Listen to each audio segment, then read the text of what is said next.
ఆంధ్రప్రదేశ్ రాజకీయాల్లో ఓ ప్రత్యేక అధ్యాయానికి నాయకత్వం వహించిన వ్యక్తి ముద్రగడ పద్మనాభం. ఆయన అరుదైన వ్యక్తిత్వానికి భారీ ఎత్తున అభిమానులు ఉన్నారు. సమకాలీన రాజకీయాల్లో ఆయన వ్యక్తిత్వం పూర్తిగా విభిన్నం. ఆలోచనలో స్పష్టత, అనుకున్నది సాధించేందుకు ఎవరినైనా ఎదిరించే తత్వం, నష్టానికైనా ఊర్చే గుణం ఆయన సొంతం. ఆత్మగౌరవానికి, నిజాయితీకి అసలు సిసలు ప్రతీక పద్మనాభం. తన ఆత్మగౌరవ పరిరక్షణ కోసం మంత్రి పదవులను సైతం తృణప్రాయంగా వదిలేసుకున్నారు ఆయన.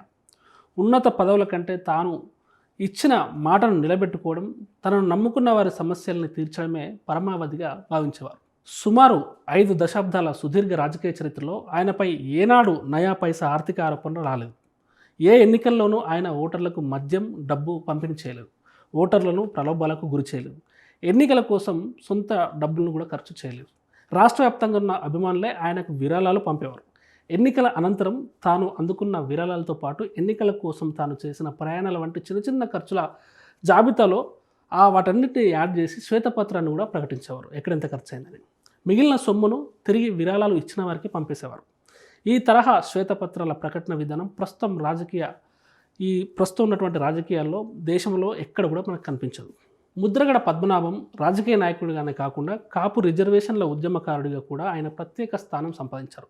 కాపు, బలిజ, ఒంటరి, తెలగ తదితర వర్గాలకు విద్యా, ఉద్యోగాల్లో రిజర్వేషన్లు కల్పించాలని డిమాండ్ చేస్తూ అనేక ఉద్యమాలకు నాయకత్వం వహించారు. ముద్రగడ పద్మనాభం 1953 జనవరి 22న ఉమ్మడి తూర్పుగోదావరి జిల్లాలోని కిర్లంపూడి గ్రామంలో జన్మించారు. ఆయన తండ్రి ముద్రగడ వీర రాఘవరావు రాజకీయ నాయకుడు, మాజీ ఎమ్మెల్యే కూడా. కుటుంబ నేపథ్యం కారణంగా చిన్నప్పటి నుంచే రాజకీయాలపై ముద్రగడకు ఆసక్తి పెరిగింది. గ్రామీణ వాతావరణంలో పెరిగిన ఆయన ప్రజా సమస్యలపై అవగాహన పెంచుకుని తండ్రి మరణానంతరం 1970లో ప్రత్యక్ష రాజకీయాల్లో అడుగుపెట్టారు. 1978లో జనతా పార్టీ తరఫున పత్తిపాడు నుంచి తొలిసారి ఎమ్మెల్యేగా ఎన్నికయ్యారు. 1982లో తెలుగుదేశం పార్టీలో చేరిన ముద్రగడ 1983, 85, 89 ఎన్నికల్లోనూ ఎమ్మెల్యే గెలిచారు. ఎన్టీఆర్ క్యాబినెట్లో మంత్రిగా పనిచేశారు. అనంతరం ఆ పదవితో పాటు టీడీపీకి రాజీనామా చేశారు. ప్రజారక్షణ సమితి, తెలుగునాడు పార్టీలను ముద్రగడ పద్మనాభం స్థాపించారు. కాపు ఉద్యమ నేతగా గుర్తింపు పొందిన ఆయన 1994లో ఆ సామాజిక వర్గ రిజర్వేషన్ల కోసం దీక్ష చేశారు.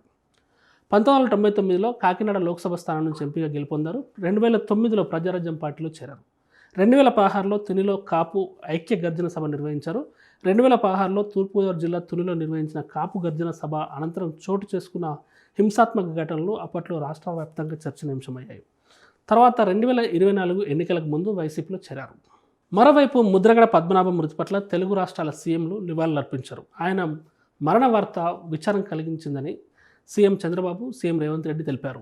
ముద్రగడ ఆత్మకు శాంతి చేకూరాలని ప్రార్థిస్తూ కుటుంబ సభ్యులకు సానుభూతి ప్రకటించారు. ముద్రగడ ఆకస్మిక మృతి పట్ల మాజీ సీఎంలు జగన్, కేసీఆర్ దిగ్భ్రాంతి వ్యక్తం చేశారు.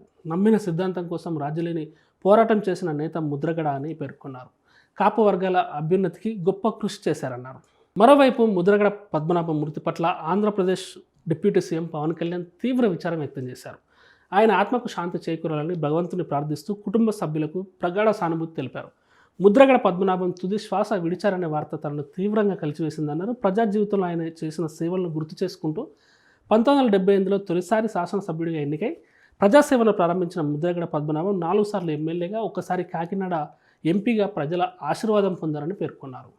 రాష్ట్ర రాజకీయాల్లో ముఖ్యంగా కాపు సామాజిక వర్గ సమస్యల పరిష్కారానికి ఆయన చేసిన కృషి చిరస్మరణీయమని పవన్ కళ్యాణ్ అన్నారు. ప్రజా సమస్యలపై తనదైన శైలిలో పోరాడిన నాయకుడిగా ఆయన గుర్తింపు పొందారని కొనియాడారు.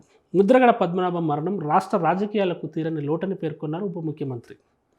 ఆయన సతీమణి, కుమార్తెతో పాటు కుటుంబ సభ్యులు, అభిమానులు, మద్దతుదారులకు పవన్ కళ్యాణ్ తన ప్రగాఢ సానుభూతిని తెలియజేశారు. ఈ క్లిష్ట సమయంలో వారికి ధైర్యాన్ని ప్రసాదించాలని భగవంతుని ప్రార్థిస్తున్నట్లు పవన్ కళ్యాణ్ పేర్కొన్నారు. మరోవైపు మెగాస్టార్ చిరంజీవి కూడా ముద్రగడ మృతి పట్ల సంతాపం తెలియజేశారు. మాజీ మంత్రి, సీనియర్ రాజకీయ నాయకుడు, కాపు ఉద్యమ నేత ముద్రగడ పద్మనాభం ఇక లేరనే వార్త ఎంతో బాధాకరం. ప్రజా సమస్యల పట్ల ఆయన చూపిన నిబద్ధత, తన నమ్మకాల కోసం రాజీపడిన వ్యక్తిత్వం, సమాజం పట్ల ఆయనకున్న అంకితభావం ఎప్పటికీ గుర్తుండిపోతాయి. ప్రజా జీవితంలో ఆయన చేసిన సేవలు చిరస్మరణీయంగా నిలిచిపోతాయి. శ్రీ ముద్రగడ పద్మనాభం ఆత్మకు శాంతి చేకూరాలని భగవంతుని ప్రార్థిస్తూ వారి కుటుంబ సభ్యులకు, సన్నిహితులకు, మద్దతుదారులందరికీ నా ప్రగాఢ సానుభూతిని తెలియజేస్తున్నాను. ఓం శాంతి అని చిరంజీవి సంతాపం ప్రకటించారు. పదవుల కంటే ప్రజల పక్షాన నిలబడమే గొప్పదని చాటిన నేత ముద్రగడ పద్మనాభం అని కేంద్ర హోంశాఖ సహాయ మంత్రి బండి సంజయ్ కొనియాడారు. కాపు జాతి ఆత్మగౌరవానికి ప్రతీక ముద్రగడ అని అభివర్ణించారు. కాపుల హక్కుల కోసం తన జీవితాన్నే పోరాటంగా మార్చుకున్న యోధుడు, కాపు జాతి ఆత్మగౌరవం కోసం ఆకలిని ఆయుధంగా మార్చుకుని నిరాహార దీక్షలు చేసిన నాయకుడు ముద్రగడ పద్మనాభం మరణం తనను తీవ్రంగా కలిచివేసిందని పేర్కొన్నారు. ఇలా లక్షలాది మంది ముద్రగడ మృతి పట్ల నివాళులు అర్పిస్తున్నారు. బతికినంత కాలం కాపు జాతి ఆత్మగౌరవానికి ప్రతీకగా నిలిచి పోరాటమే ఊపిరిగా బతికిన ముద్రగడ ఆత్మకు శాంతి కలగాలని ప్రార్థిస్తూ ఇక సెలవు.